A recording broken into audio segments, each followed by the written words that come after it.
kiss on the door.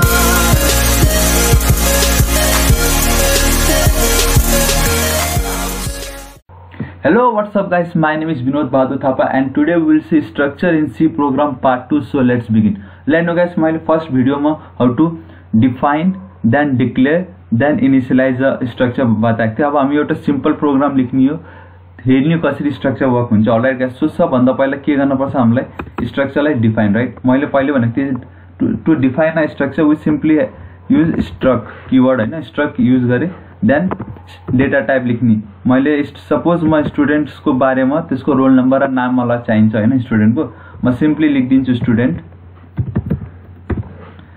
हैन. त्यसको अब कर्ली ब्रेसेस को भित्र म मेम्बर भेरिएबल्स बनाउँछु किनकि स्टुडेन्ट को के हुन्छ, रोल नम्बर हुन सक्छ, right. Roll number then student को नाम हुन्छ जो कि हुन्छ चार टाइप को, सो नेम हैन. त्यसको सपोज म दिन्छु 30 किनकि कसैको नाम एकदम लामो हुन्छ हैन, हामीलाई के भन्छ, दैट्स व्हाई मैले यो दिएन.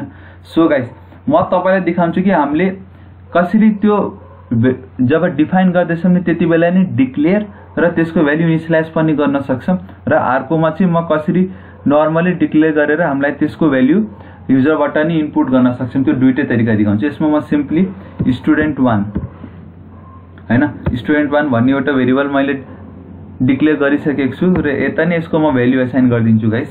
कर्ली ब्रेसेस को भित्र मलाई लेख्न पर्छ रोल नम्बर सपोज 1 थियो हैन, कमा र नेम थियो उसको थापा. अलराइट, र स्ट्रिङ हो नि त नेम भनेको त हैन, that's why we have to write within a double quotes हैन. सो गाइस, यो त भएन फर्स्ट पार्ट. लेन अब हामी मेन को भित्र छिर्ने हैन, मेन फंक्शन को भित्र. त्यहाँ म सिम्पली आज एउटा स्ट्रक्चर म डिक्लेयर गर्दैछु. यो त फर्स्ट तरिका. सेकेन्ड तरिका कस्तो थियो गाइस, स्ट्रक कीवर्ड युज गर्ने, डेटा टाइप को नाम लेख्ने स्टुडेन्ट र अब जो तपाईलाई भेरिएबल बनाउन छ student2 बनाउँछु म. अलराइट, लेखिदियो हेर्नु. अब यसलाई हेर्नु गाइस, सबभन्दा पहिला म के गर्छु, प्रिन्ट गराउँछु, राइट. जो मैले यो माथि लेखेको छु नि 1 र यो थापा, यसलाई चाहिँ म तपाईलाई प्रिन्ट गरेर देखाइदिन्छु. के लेख्न पर्छ, %d roll number is %d हैन, \n. लेनु गाइस, हामीले के लेख्न पर्छ यहाँ, student1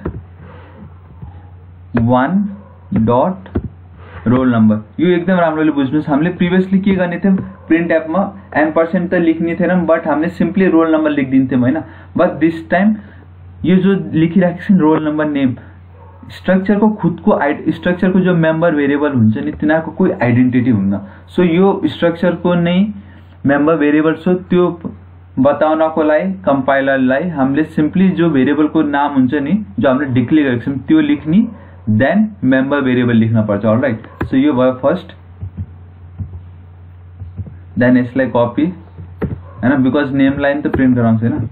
सो % को बदले हुन्छ %, रोल नम्बर को बदले हुन्छ यो तपाईको नेम, देन student1 डट जहाँ यहाँ तपाईको रोल नम्बर छ नि डट नेम. अलराइट, यो अब त्यसमा हाम्रो प्रिन्ट हुन्छ दुईटा, राइट. लेर्न गाइस, अब के गर्न सकिन्छ, यो तपाई सिम्पली मैले डिफाइन गरे, डिक्लेयर पनि गरे, इनिशियलाइज पनि गरे र मैले त्यसलाई प्रिन्ट पनि गराइदिए र सेकेन्ड पार्टमा मैले student2 बनाएको छु. अब हामी युजरबाट लिने student2 को डिटेल्स चाहिँ, right. So for that printf हैन, के लेख्न पर्छ मलाई यहाँ गाइस, एन्टर रोल नम्बर हैन, enter the roll number for student2. Alright, so यहाँ के लेख्ने, स्क्यान एप को भित्र हामीलाई लेख्न पर्छ गाइस %d. अलराइट, यहाँ न्यू लाइन दिन्छु, कमा. लाइन गाइस कसरी के गर्न पर्छ, हामीलाई address of student2 dot roll number. All right, बुझ्नुभयो हैन कसरी. हामीले सिम्पली स्क्यान एपमा नि के गर्ने थियो, एड्रेस अफ रोल नम्बर मात्र लेख्ने थियौं previous, but this time we have to write the data type, माने जो हामीले बनाएको छौं नि भेरिएबल नेम त्यो लेख्नै पर्छ.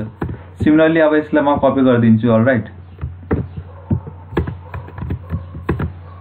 ल नेम हैन, student, enter the name, name for student 2 र इन्स्टेड अफ रोल नम्बर हामीले के लेख्न पर्छ डट नेम र % d को बदले के हुन्छ गाइस यो पर्सेन्टेज बिना किनकि स्ट्रिङ हुन्छ यो त राइट। ल हेर्नु गाइस हामीले युजरबाट इनपुट पनि लिइसक्यौं रोल नम्बर नेम को। अब के गर्न पर्यो हामीलाई गाइस यसलाई सिम्पली प्रिन्ट गर्न पर्छ राइट। सो टु प्रिन्ट कसरी हुन्छ हेर्नु गाइस म अब यसलाई कपी गरिदिन्छु। ल हेर्नु गाइस हामीले यसलाई प्रिन्ट गर्ने तरिका के हो हेर्नु गाइस तपाईले roll number is %d okay र यो स्टुडेन्ट 1 जो छ नि अब के हुन्छ गाइस तपाईको यो स्टुडेन्ट 2 हुन्छ अलराइट। देन यो स्टुडेन्ट 1 को बदले यो पनि तपाईको के हुन्छ स्टुडेन्ट 2 सिम्पल। र वान मोर थिङ गाइस मैले यता नि यो जो एम्परसेन्ड लेखेँ नि यो हामीलाई लेख्नेको कोही निड थिएन किनकि मैले पहिले भनेको छु स्ट्रिङ जब नि हामी युज हुन्छ नि string as an array so string already के हुन्छ गाइस त्यसले खाली स्ट्रिङ मात्र लिन्छ अल्फाबेट मात्र लिन्छ द्याट्स हामीलाई एम्परसेन्ड लेख्नेको कोही निड छैन। ल गाइस हाम्रो प्रोग्राम बनिसकेको छैन म अब यसलाई एकचोटि रन गर्छु। लेट्स चेक कोही एरर छ कि छैन यसमा हैन क्योंकि हेर्नु गाइस म वान मोर यसलाई पहिला control S save. All right guys अब हाम्रो प्रोग्राम भइसकेपछि म यसलाई रन गरिदिन्छु ओके। ल हेर्नु गाइस हामीले हेर्न सक्छौं रोल नम्बर इज 1 पहिला हामीले प्रिन्ट गरेको थियौं देन स्टुडेन्ट डट नेम यहाँ प्रिन्ट गरेको थियौं नेम इज थापा आयो हैन बिकज अलरेडी 1 र थापा गरेको थियौं। सेकेन्डमा अब हामी युजरबाट इनपुट लिँदैछौं so enter the roll number for student 2 enter the roll number for student 2 मैले 2 लेखेँ हैन। Then enter the name for student 2 enter the name for student 2 म लेख्छु टेक्निकल हैन। अब के गर्ने एन्टर गर्ने। ल हेर्नु guys roll number is 2 name is technical roll number is 2 and name is technical. So I hope guys तपाईले बुझ्नु होला एकदम इजी थियो हैन यो।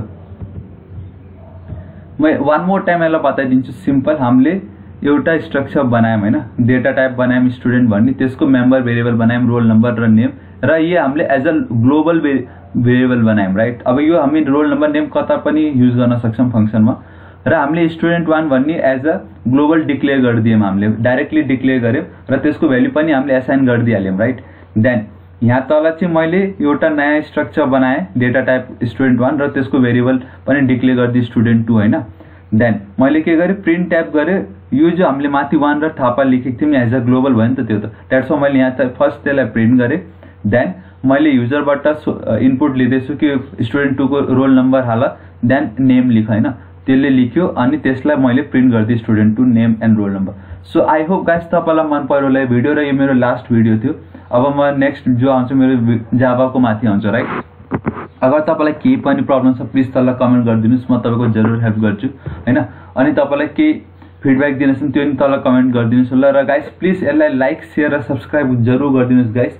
सब्स्क्राइब त गरिहाल्नुस् गाइस बिकज म अब डेली नयाँ टेक्निकल भिडियोस र प्रोग्रामिङ भिडियो लिएर आइराखेको हुन्छ र मेरो एउटा लाइफ ह्याक कोड्स भन्ने नि एउटा सिरिज बनाएको छु त्यसमा नि तपाईले हेर्न सक्नुहुन्छ कसरी लाइफ ह्याक्स हुन्छ हैन। सो गाइस प्लिज यसलाई शेयर गर्नुस् जति फ्रेन्ड्स छ त्यति सबैलाई शेयर गरिदिनुस् बुझ्नुस् हैन नबुझे तल कमेन्ट गरिदिनुस् म जरुर हेल्प गर्छु हैन। सबै नेपालीलाई थाहा हुनै पर्छ हैन कसरी हामीले प्रोग्राम हुन्छ हैन। सो आई होप तपाईलाई मन पर्यो हैन। So thank you so much guys take care.